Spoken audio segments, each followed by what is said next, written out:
Warning! The following account contains graphic descriptions of historical events and medical conditions that some may find disturbing. Viewer discretion is advised. The magistrate's voice boomed through the packed Salem, Massachusetts courthouse, calling for order. The low murmur of the crowd slowly subsided into a tense silence. Through the main doors, a 60-year-old woman, Bridget Bishop, was escorted inside by two men, her arms held firmly. The date was June 2nd, 1692, and Mrs. Bishop was facing the most heinous charge imaginable in the Puritan world, the crime of witchcraft. The very moment she entered the courtroom, the fragile quiet was shattered. A 12-year-old girl, Ann Putnam, one of Bishop's chief accusers, let out a piercing wail and began to shriek. She, along with 4 other young girls in the room, claimed that the older woman had bewitched them. They insisted that even in this very room, Bridget Bishop's invisible spirit, her specter, was tormenting them, pinching their arms, biting at their skin. As the magistrates began to question Mrs. Bishop, her supposed victims put on a horrifying performance. These afflicted girls tore at their own hair and moaned in agony. They pointed wildly towards the wooden rafters above, claiming that demonic familiars, or imps, were perched there, offering their support to the accused witch. The assembled townspeople then gasped in collective horror when young Ann Putnam suddenly fell backwards as if shoved by a powerful invisible force. They couldn't explain the unholy power the accused woman seemed to wield. A single fleeting look from Mrs. Bishop, they believed, was enough to send Anne into uncontrollable convulsions on the floor. In an attempt to prove the connection, the court bailiff forced Mrs. Bishop to perform a touch test. He dragged her towards the convulsing Anne, operating under the belief that the physical touch of a witch would break her own spell. The moment Bridget Bishop laid a hand upon Anne's forehead, the girl's eyes shot open. Her convulsions ceased. She appeared, for all to see, to be miraculously healed. This spectacle only seemed to solidify Bishop's guilt in the eyes of the court and the public. It did not keep other witnesses from coming forward to describe their own demonic visions of Mrs. Bishop. Some claimed her specter had visited them in the night, choking them with ghostly, unseen hands. After a deliberation that was little more than a formality, the court returned with its verdict. Bridget Bishop was found guilty of witchcraft. 8 days later, she was taken to Gallows Hill and hanged before a cheering crowd. The terrifying visions of witches and demons, such as those reported by Ann Putnam, would ultimately lead to the executions of 19 other innocent people in Salem. But it is profoundly unlikely that anyone in that small, paranoid town had ever truly conspired with the devil. Instead, it's possible that the townsfolk of Salem, both the accusers and the accused, were suffering from a shared physical condition, a devastating neurological affliction caused by a fungal disease called ergot. When our bodies fail, we trust the institutions of our time to provide answers. But sometimes, those institutions, whether medical or judicial, are faced with a mystery they cannot comprehend, leading to a guessing game with life or death stakes. Welcome to Medical Obscura. In this investigation, we are exploring a controversial and compelling medical theory for one of history's most infamous events, the Salem Witch Trials. While the fear and panic in Salem were certainly fueled by the psychological phenomenon known as mass hysteria, in this episode we will explore a different and perhaps more sinister physical theory. A theory that suggests a poisonous fungus growing unseen in the town's food supply caused the bizarre symptoms and terrifying hallucinations in the bewitched victims. A theory that suggests this same poison may have even altered the minds of the magistrates and juries who sentenced 19 innocent people to death. The nightmare that ravaged the town of Salem, Massachusetts in 1692 began, by most accounts, in the home of the town minister, Samuel Parris. It started with his 9-year-old daughter, Elizabeth Parris.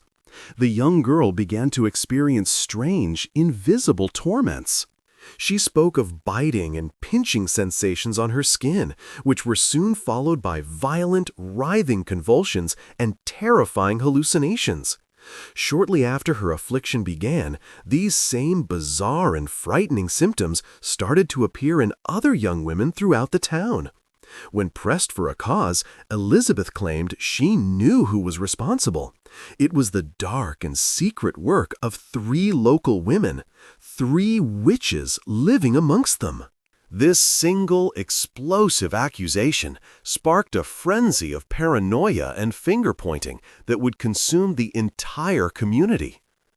Over the next year, the devout Puritan colonists would go on to accuse more than 200 of their own neighbors, friends, and relatives of practicing witchcraft. In the end, 19 of those men and women were found guilty by the court and hanged. For centuries, historians have fiercely disagreed over the fundamental question: what caused this devout, close-knit community to so suddenly turn against itself? For many, the answer was purely psychological. They pointed to a phenomenon known as conversion disorder, or more commonly, mass hysteria. This is a condition where a community, under immense stress, collectively adopts irrational beliefs that can transform into dangerous, shared delusions with real physical symptoms. Other, more cynical historians have argued that the symptoms were nothing more than complete fabrications, that Elizabeth Parris, Ann Putnam, and the other so-called afflicted girls simply lied about being tormented by witches, perhaps as a twisted way to gain attention and influence in a rigidly patriarchal society that gave them none. However, in 1976, a researcher named Linda Caparel of the Rensselaer Polytechnic Institute found these conventional theories to be implausible. She argued that in most documented cases of mass conversion disorder, the afflicted individuals all tend to suffer from the same core compulsions or symptoms. For example, in the historical dancing plagues, the unifying symptom was an uncontrollable urge to dance. But in Salem, the ailments varied wildly from person to person. Some of the bewitched victims experienced violent seizures and convulsions. Others suffered from debilitating mental confusion and memory loss. Still others claimed to have been physically choked or attacked by ghostly apparitions. There was very little clinical consistency among the accusers. Dr. Caparel also felt that the concept of a purely psychogenic illness could not, on its own, explain the incredibly vivid and often shared hallucinations that the Salem accusers experienced together in the courthouse.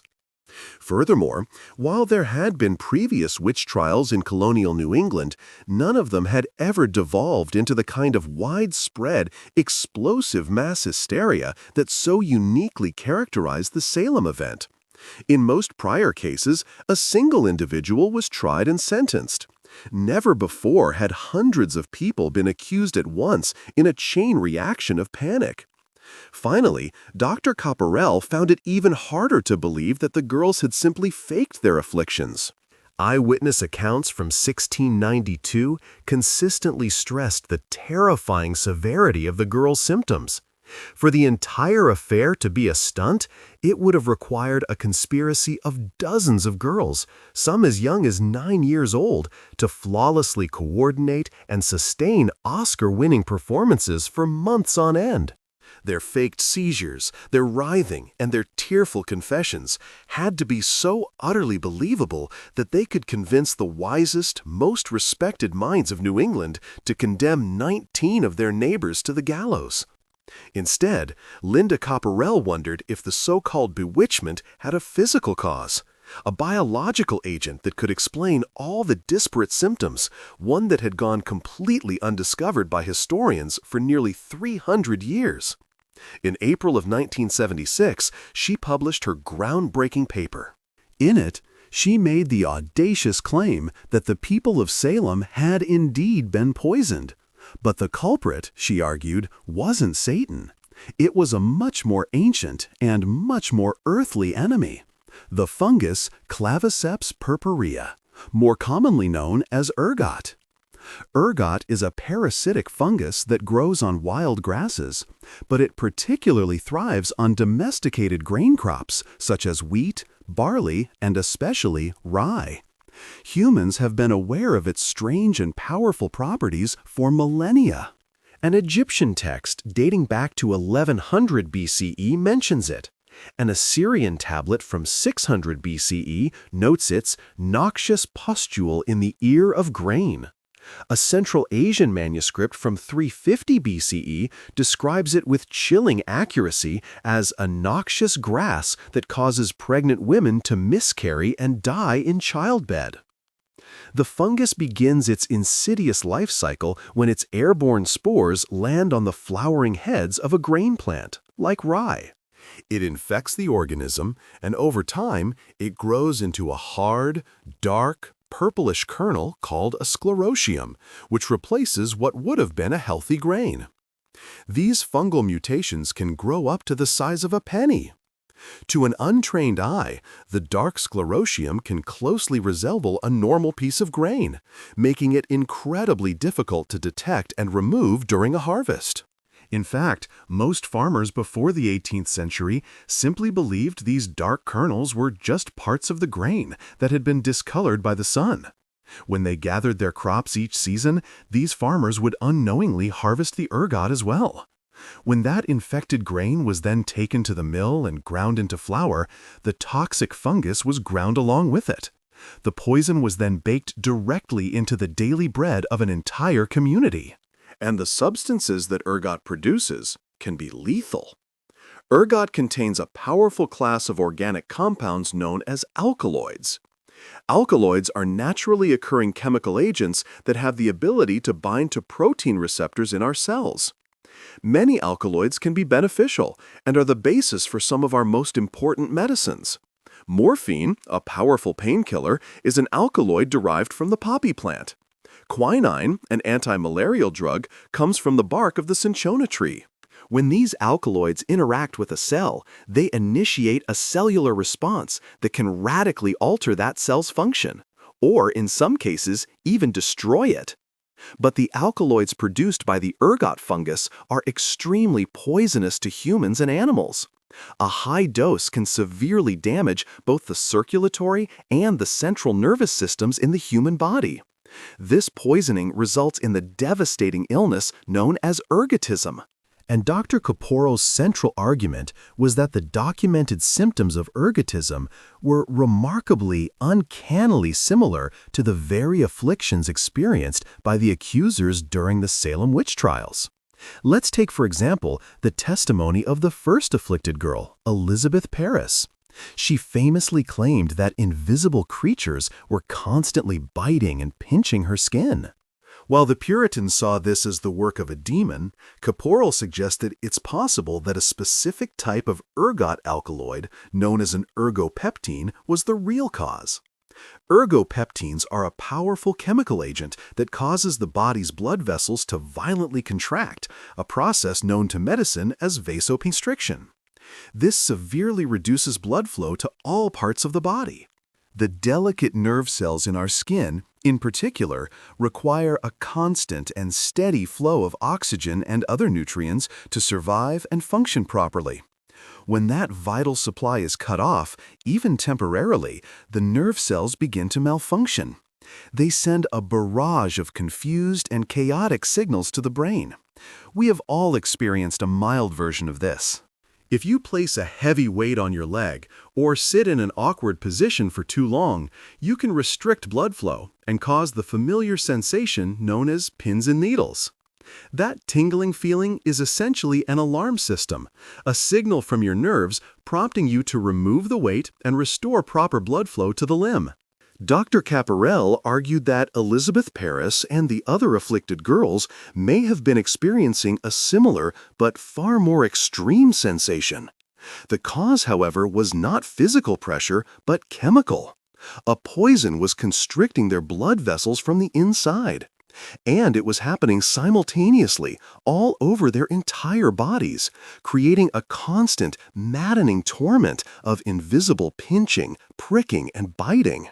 The knowledge of these vasoconstrictive effects of ergot is not new. It has been understood on some level for centuries.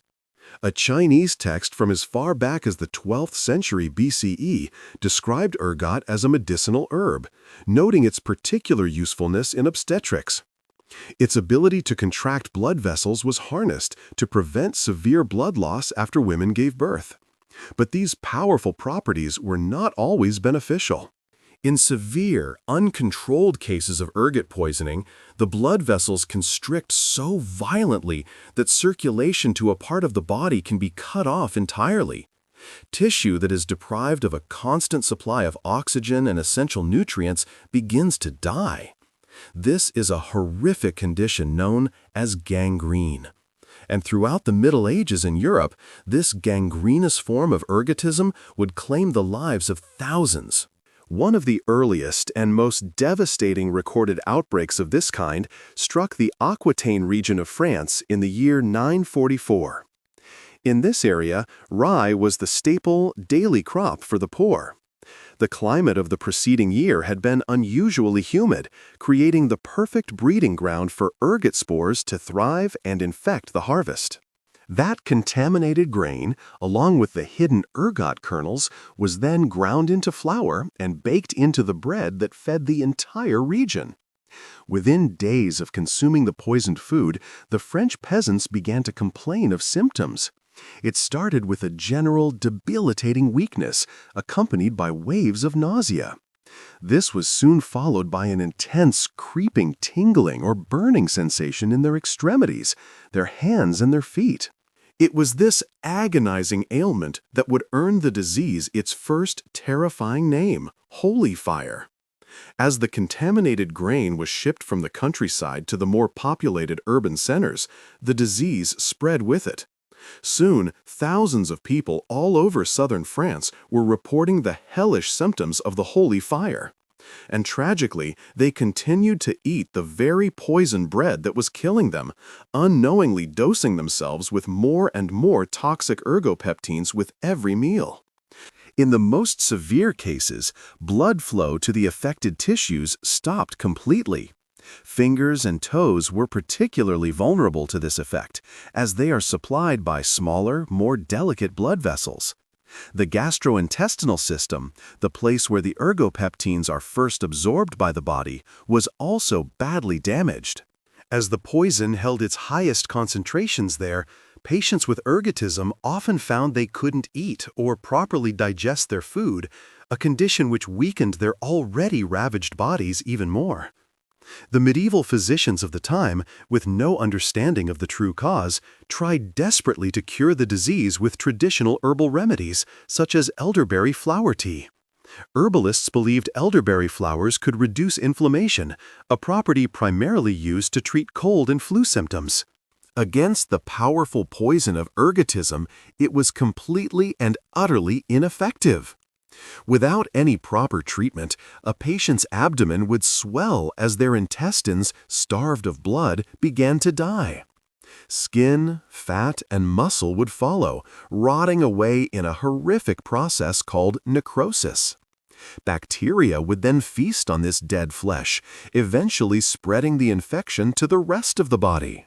Between the year 944 and 945, this single outbreak of ergotism claimed 20,000 lives, wiping out an estimated 50% of Aquitaine's population. Many of those who were fortunate enough to survive were left without an arm or a leg. In the 10th century, with no concept of fungal poisons, Europeans struggled to explain the horror of the holy fire. The learned men of the era believed that this, and many other diseases, were caused by miasma, or bad air, that rose from wet, putrid swamps. This was a common and seemingly logical theory, mainly because another deadly illness, malaria, was prevalent in those same marshy environments. although they had not yet made the connection that mosquitoes, not the air itself, were the true cause. Others, particularly the common folk and the clergy, believed their ergotism symptoms were something far more sinister, a direct punishment from the devil himself. Those afflicted, they reasoned, must be great sinners who desperately needed to repent for their hidden crimes. Yet, amidst all these theories of bad air and demonic wrath, no one suspected that the true source of their suffering was in the very grain they worked so tirelessly to harvest. The following year, 945, was much drier. Ergot was unable to spread that season. Slowly, as the months went by, the infected flour from the previous harvest was used up, and it was replaced by the new, uncontaminated crop. The disease vanished as mysteriously as it had appeared. But it was not gone for long. About 40 years later, after another particularly humid summer, the holy fire returned with a vengeance. This time, it left almost 40,000 people dead, twice as many as the previous outbreak. Those who survived the calamity described it in terrible, vivid detail. One witness wrote, "The bodies wasted away. The skin clinging to the bones was livid.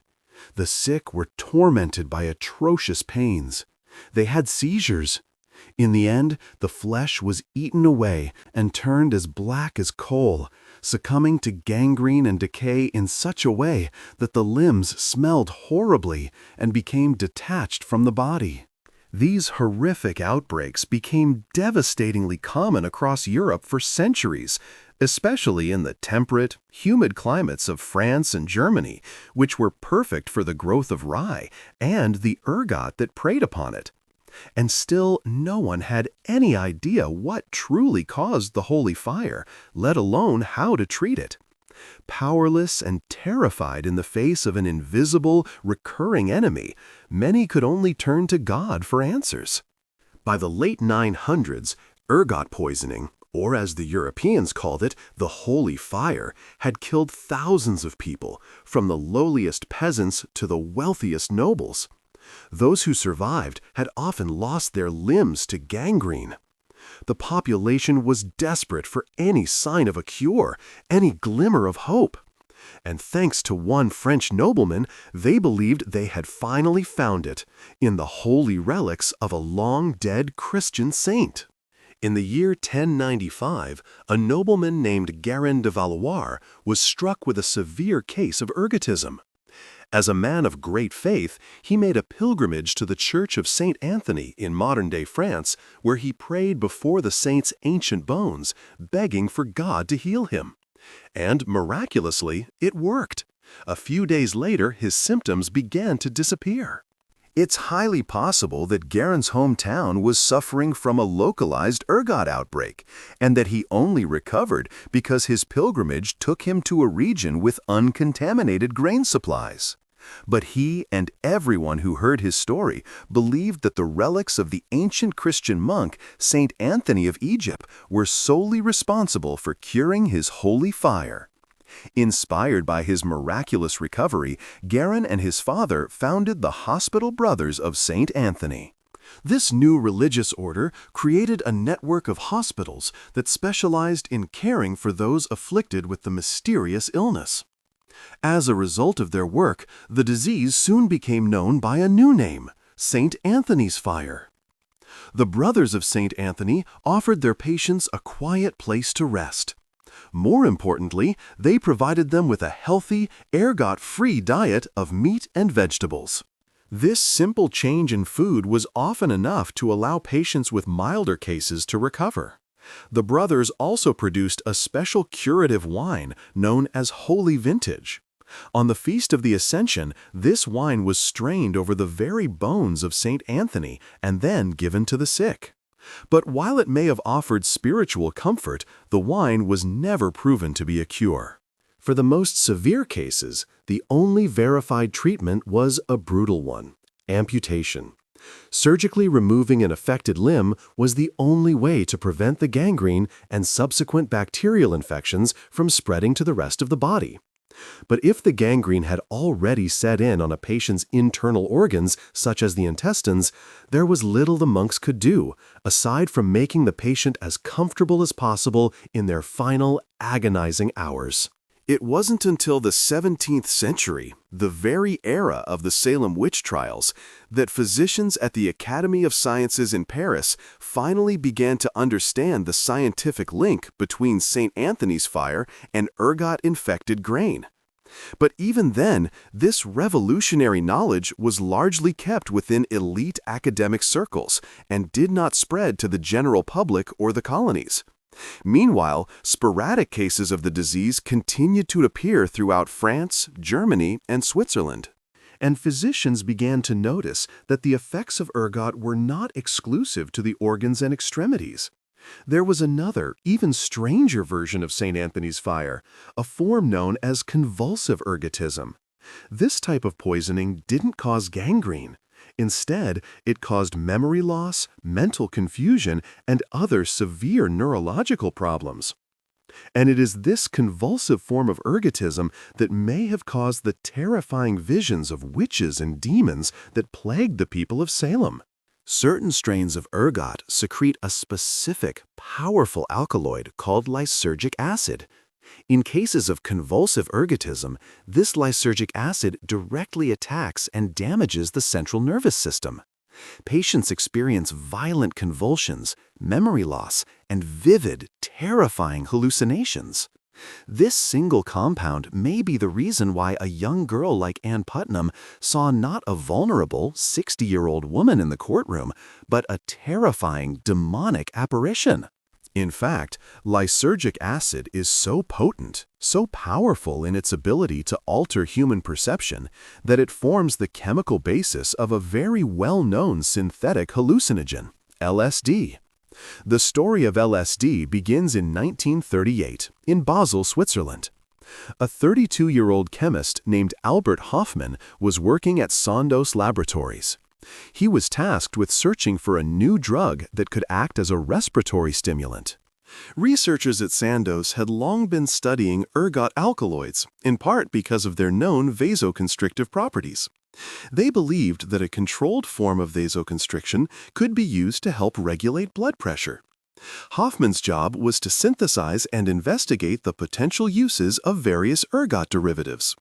He created 24 different compounds, but none had any beneficial effect on his lab animals, until he reached the 25th. He combined lysergic acid with a chemical called diethylamine. When Hofmann gave this new compound, which he labeled LSD-25, to his laboratory animals, he noticed they became unusually restless and overly excited. But critically, it did nothing to affect their respiration or circulation. So the testing was discontinued. LSD-25 was deemed a failure. For nearly 5 years, the file on LSD-25 languished, forgotten. Hofmann continued his research, but he couldn't stop thinking about that strange, peculiar effect it had on the lab animals' behavior. So he decided to try it once more. One afternoon in April of 1943, Hofmann synthesized a new batch of LSD-25. In the middle of the day, he suddenly started to feel restless and dizzy. Believing he was merely tired, he decided to cut the day short and head home. But as he rode his bicycle, the strange sensation intensified.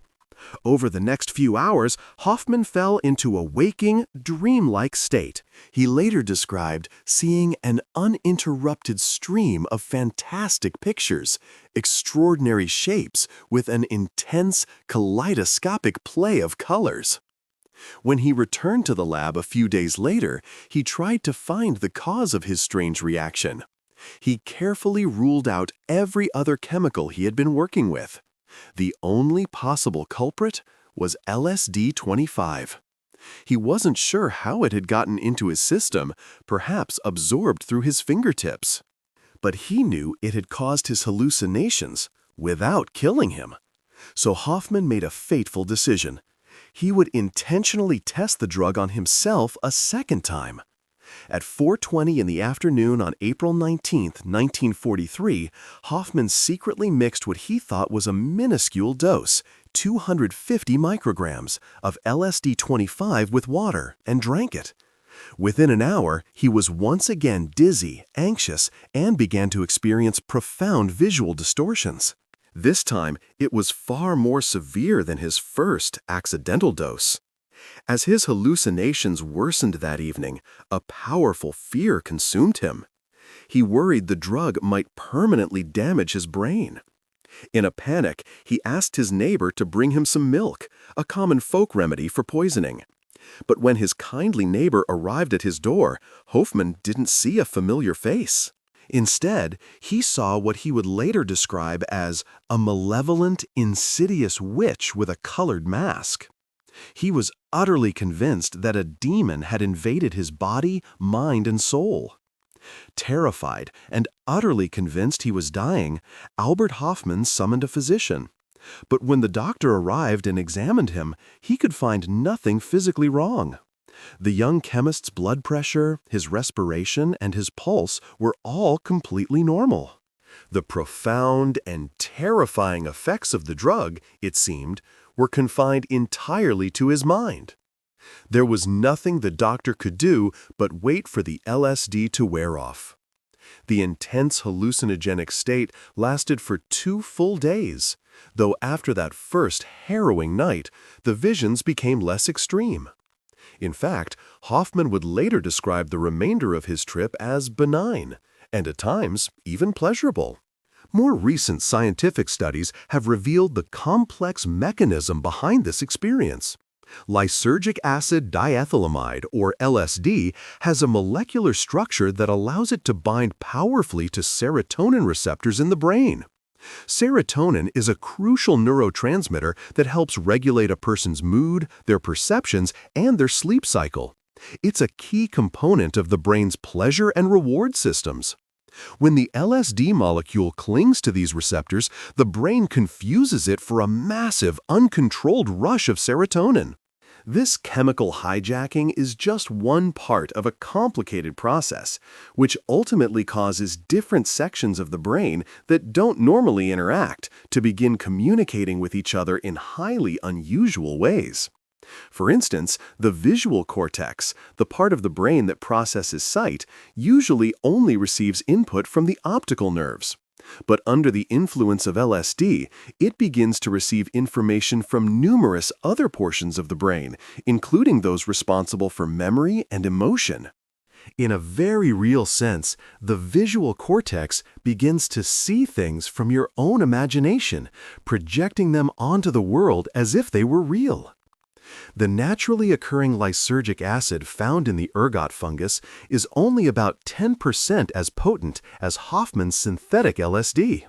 However, if the people of Salem were consistently ingesting low doses of this natural hallucinogen through their contaminated daily grain, it is highly plausible that it could produce similar, prolonged effects over time. This slow, chronic poisoning could be what caused the afflicted girls to experience hallucinations so similar to Hoffman's, visions in which their ordinary neighbors appeared as twisted, evil, and satanic apparitions. These were the very hallucinations that were tragically accepted by the Salem Court of Oyer and Terminer as factual, spectral evidence. Furthermore, Albert Hoffman also discovered that a person's mindset and mood can dramatically influence the nature of an LSD trip. He came to believe that his first intentional dose in 1943 was such a terrifying experience because his own internal fear and anxiety manifested themselves in his visual cortex. His kindly neighbor appeared to him as a malevolent witch because, in his panic, he feared a demonic presence. This concept of set and setting is crucial. The Salem Puritans lived in a state of near constant anxiety. They were surrounded by stressors, a harsh and unforgiving wilderness, recent smallpox outbreaks, and an ongoing, brutal war with the French and their native allies.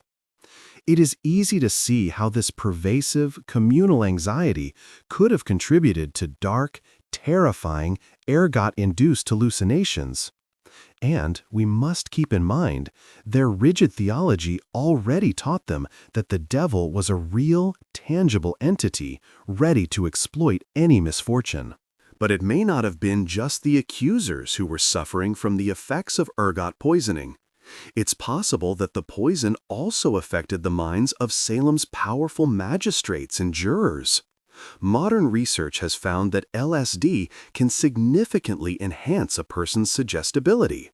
This means a person under the influence of the drug is far more likely to accept information presented to them as true without questioning it. A study published in a 2015 issue of the journal Psychopharmacology found that participants dosed with LSD had far more active imaginations than those given a placebo. When a researcher read them a description of a hypothetical situation, the subjects on LSD described it as seeming vividly real, as if they were actually seeing it, not just imagining it.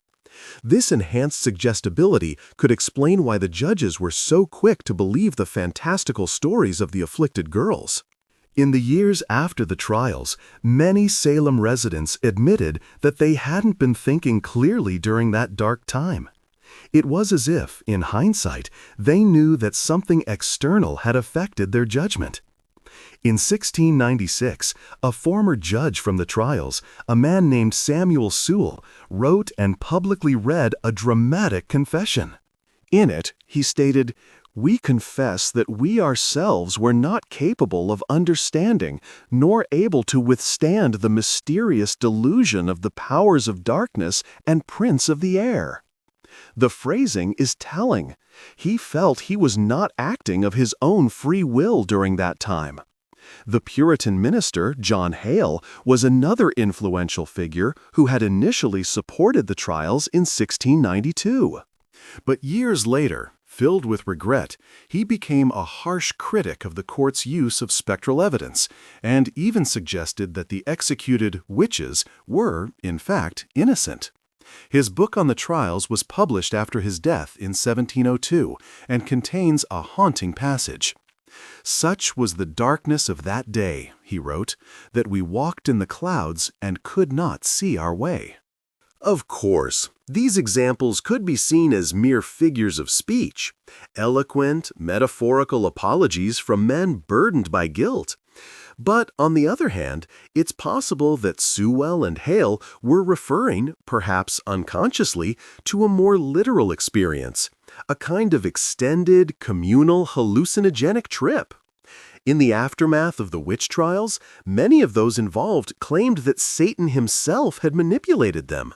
They truly believed that they had been in an altered state of mind when they condemned their neighbors to death. And if the culprit behind that altered state wasn't the Prince of Darkness, it may very well have been Ergot. Unfortunately, there is no way to retroactively, definitively prove that ergot poisoning caused the Salem witch trials. The physical evidence is lost to time. But Dr. Linda Caporal, in her groundbreaking paper, found more evidence that went far beyond just the list of symptoms. She claimed to know exactly where Salem's ergot infestation may have originated, and why the specific conditions of that year may have been the trigger for the events that tore the colony apart. Dr. Linda Caporal believed that the ergot hypothesis didn't just explain the symptoms, it could also answer two of the biggest lingering questions about the trials. Why the witch hysteria seemed so specifically localized to the Salem area, and why the entire phenomenon ended so abruptly. In her research, she discovered that the known life cycle of the ergot fungus matched the timeline of the Salem crisis with surprising and chilling accuracy. Through this lens, the story of the Salem witch trials actually begins not in 1692, but in the spring of 1691. That is the season when ergot kernels, dormant from the previous year, begin to germinate, sprouting tiny mushrooms. These mushrooms then release millions of spores that can linger in the air for up to 2 months. This spring season is precisely when the people of Salem traditionally planted their main crop, rye. Crucially, Town records from the time also indicate that the summer of 1691 was remarkably rainy and humid, the perfect environmental conditions for ergot spores to take hold and spread throughout Salem's rye fields. That grain was then harvested in August and stored for months until the winter. Only then would it be taken out, ground into flour, and baked into bread and other foods for the community. In other words, if there was a widespread ergot infection in the fields of Salem in 1691, the effects of the poison wouldn't become apparent until the community started eating that stored grain in December of 1691 or January of 1692. And January of 1692 is the exact month when Elizabeth Parris's first symptoms of bewitchment were recorded. From there, the timeline continues to match. The afflictions spread throughout Salem and grew more severe in the spring, with Ann Putnam's troubles beginning in late February. By June, as many as 30 people were reported to be infected. Exactly what you would expect as more and more people consumed the community's contaminated grain supply. The victims' symptoms continued throughout the summer. However, the summer of 1692 was notably dry. That year's climate would have been inhospitable to the growth of new ergot spores. The last new witchcraft case was brought before the courts in the fall of 1692.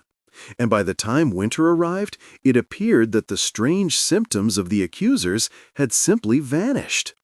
That winter, they would have been eating the new, clean harvest of 1692, a harvest that couldn't have been contaminated with ergot, meaning the poison by then had likely worked its way out of their systems and out of their minds. Not only does the ergot hypothesis explain the timeline of the trials, it may also explain the strange geographical patterns that emerged between the accused and their accusers. A map of the accusations reveals a startling divide. The vast majority of the witchcraft accusers lived in the same section of Salem. Of the 32 adults who leveled accusations, a full 30 of them lived on the rural western side of town, near the influential Putnam family farm. Meanwhile, the majority of the accused witches, and the people who bravely stood up to defend them, lived on the eastern side of town, closer to the more prosperous Salem town. To sum all of this up, Dr. Caparel believes that the ergot infection likely began on the western side of the village and possibly originated at the Putnam family farm itself. Their homestead was one of the largest in the area, and critically, it consisted of damp, swampy meadows along the river, land that was perfectly primed for the growth of ergot.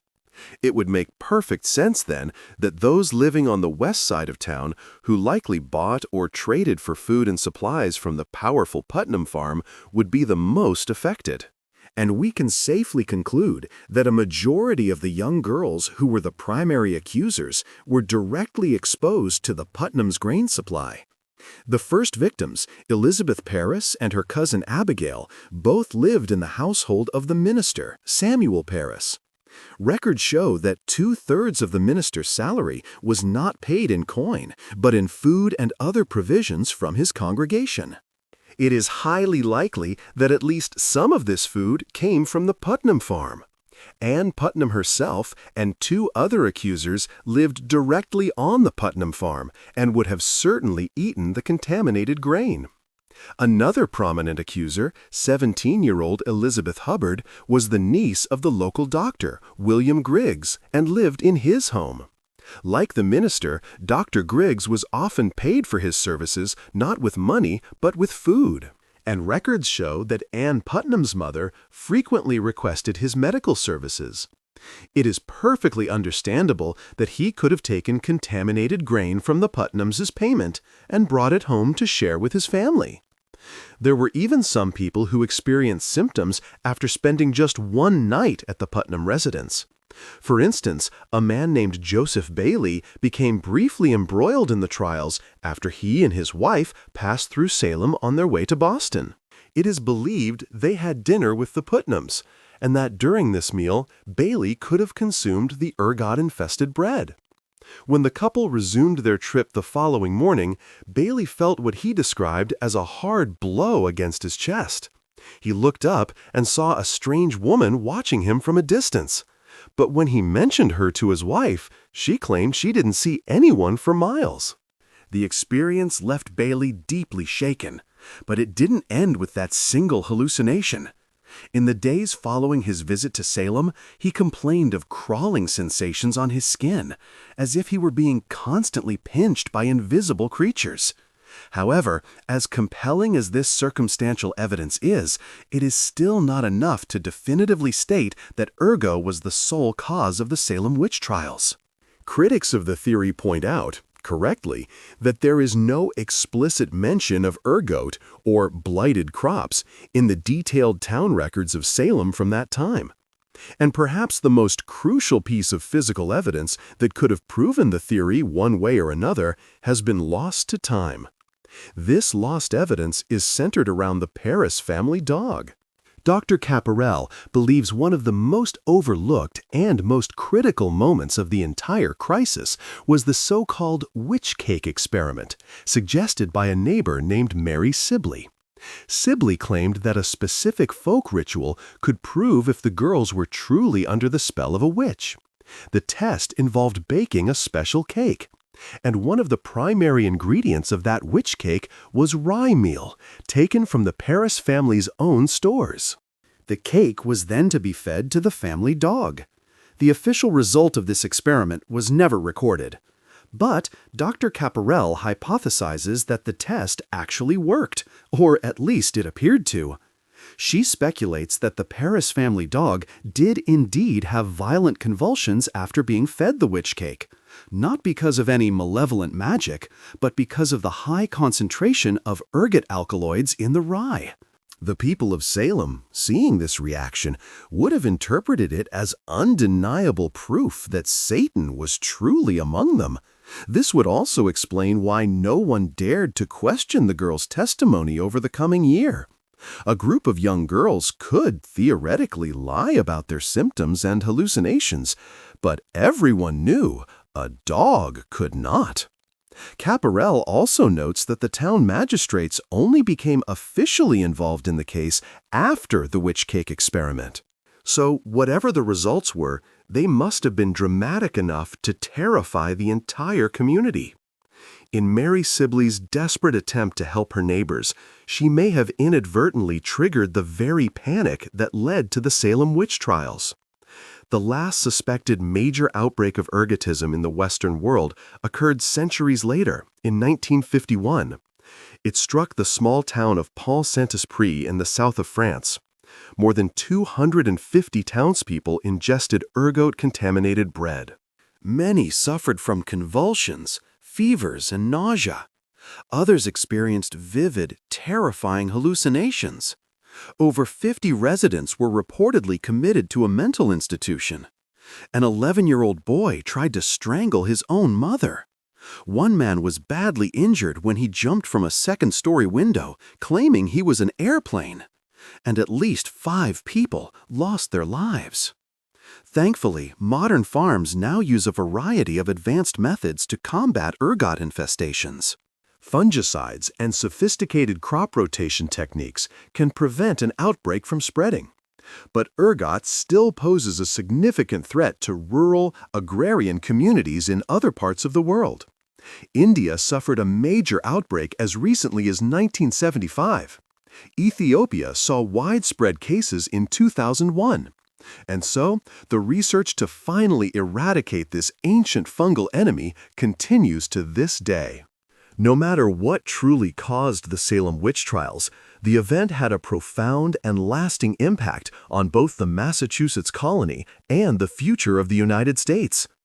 According to some historians, the horror of 1692 marked the beginning of the end of Puritan rule in America.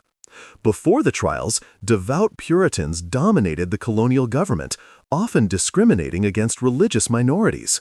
But after Salem, this trend began to wane. The frenzied, baseless accusations and the senseless executions were held up by critics as a terrifying illustration of the dangers of theocratic rule. King William III of England himself oversaw the implementation of new policies in the Massachusetts Bay Colony, policies designed to remove power from the hands of the Puritan leaders who had governed with such a heavy dose of religious intolerance. This deep-seated colonial fear of theocracy would eventually lead to one of the most fundamental principles enshrined in the United States Constitution, the separation of church and state. To this day, the Salem Witch Trials remain shrouded in mystery. We may never know for certain if the catastrophe was sparked by ergotism, by mass hysteria, or by simple, old-fashioned lies. But we do know that it was a fire fueled by paranoia, anxiety, and a rigid, unyielding belief system. The people of Salem, in their terror, wrongfully ruined the lives of hundreds of their neighbors. The real victims of this horrible event were not the afflicted girls, but the 19 people who were executed and the many more who died in prison. They were sacrificed because an entire community, gripped by fear of the devil, came to believe that a consortium of witches threatened to end their way of life. And, in a tragic, ironic way, they were right. The events of that year did bring an end to their world as they knew it. The Salem Witch Trials serve as a chilling reminder of how easily the human mind, whether influenced by poison, psychology, or paranoia, can be led down a path of destruction. It is a dark chapter in our history that continues to fascinate and to warn. If you wish to uncover more of these forgotten stories, subscribe to Medical Obscura and press the notification bell. Join us as we continue to explore the shadows where science and the unexplained collide. We have many more cases to open.